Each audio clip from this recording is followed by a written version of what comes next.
My dear friends, welcome Univision chemistry classes. आज की class में कक्षा 10वीं विज्ञान से एक प्रश्न पढ़ेंगे। तारे क्यों टिमटिमाते हैं? तारों का टिमटिमाना समझाइए, या तारे टिमटिमाते हुए प्रतीत होते हैं क्यों? प्रश्न समझ गए होंगे। अब देखते हैं इस प्रश्न का आंसर। इसके पहले जिन लोग मेरे चैनल में नए हो तो चैनल को जरूर सब्सक्राइब कर लीजिए और मेरा सहयोग कीजिए। और देखते हैं इस प्रश्न का आंसर। ठीक है, तो देखिए, तारों का टिमटिमाना तारों के प्रकाश का वायुमंडल के अपवर्तन होने के कारण होता है। यही मेन आंसर है, ध्यान देंगे। तारों का टिमटिमाना तारों के प्रकाश का वायुमंडल के अपवर्तन होने के कारण होता है। ओके, तो इस तरीके से देख रहे हैं। प्रमुख आंसर तो यही है कि तारों का टिमटिमाना तारों के प्रकाश का वायुमंडल के अपवर्तन होने के कारण होता है। अब देखते हैं ये अपवर्तन होता क्यों है। ठीक है, देखिए,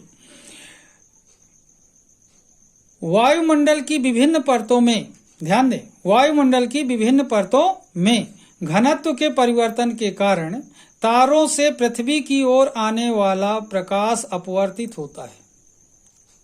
तारों से पृथ्वी की ओर आने वाला प्रकाश अपवर्तित होता है। ठीक है, और क्यों अपवर्तित होता है? क्योंकि जो विभिन्न परतें हैं, अलग अलग परतें हैं वायुमंडल की, उनका घनत्व क्या होता है? अलग अलग होता है।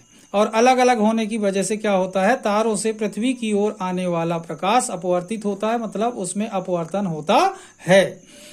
ठीक है, इस कारण से तारों से आने वाली प्रकाश किरण की तीव्रता कभी बढ़ती है तो कभी घटती है।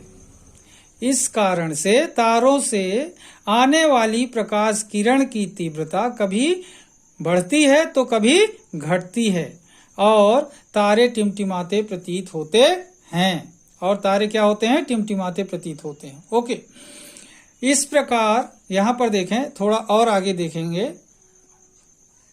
इस प्रकार स्पष्ट होता है कि तारों के प्रकाश का वायुमंडलीय अपवर्तन के कारण तारे टिमटिमाते प्रतीत होते हैं। एक बार फिर से देखना।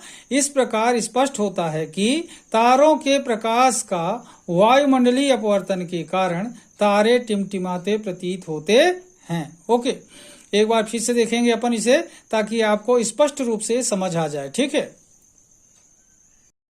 तो देखिए प्रश्न क्या है? तारे क्यों टिमटिमाते हैं? तो इसका आंसर क्या है? तारों का टिमटिमाना तारों के प्रकाश का वायुमंडल के अपवर्तन होने के कारण होता है। यही इसका प्रमुख आंसर है। ठीक है, फिर इसके थोड़ा और आगे देखते हैं।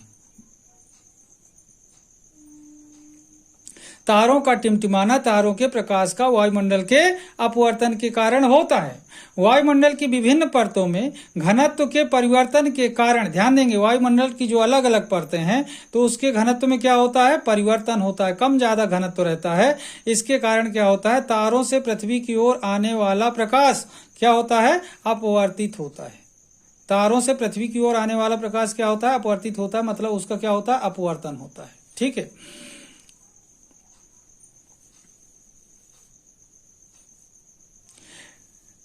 इस कारण से तारों से आने वाली प्रकाश किरण की तीव्रता कभी बढ़ती है तो कभी घटती है, और तारे टिमटिमाते प्रतीत होते हैं। ओके, अब हम देखें थोड़ा सा आंसर, जो स्पष्ट आंसर यहां पर अब समझ आएगा। इस प्रकार स्पष्ट होता है कि तारों के प्रकाश का वायुमंडलीय अपवर्तन के कारण तारे टिमटिमाते प्रतीत होते हैं। यही आंसर है। प्रकाश का इस प्रकार स्पष्ट होता है कि तारों के प्रकाश का वायुमंडलीय अपवर्तन के कारण तारे टिमटिमाते प्रतीत होते हैं। इस प्रकार आपने देखा कि तारे क्यों टिमटिमाते हैं? तारे टिमटिमाते हैं तारों के प्रकाश का ही जब वायुमंडलीय अपवर्तन होता है तो तारे टिमटिमाते प्रतीत होते हैं। ओके, आज की क्लास को मैं अब यहीं पर समाप्त करूंगा। जिन लोग मेरे चैनल में नए हो तो चैनल को जरूर सब्सक्राइब कर लीजिए और मेरा सहयोग कीजिए। तब तक के लिए धन्यवाद। जय हिंद, जय भारत।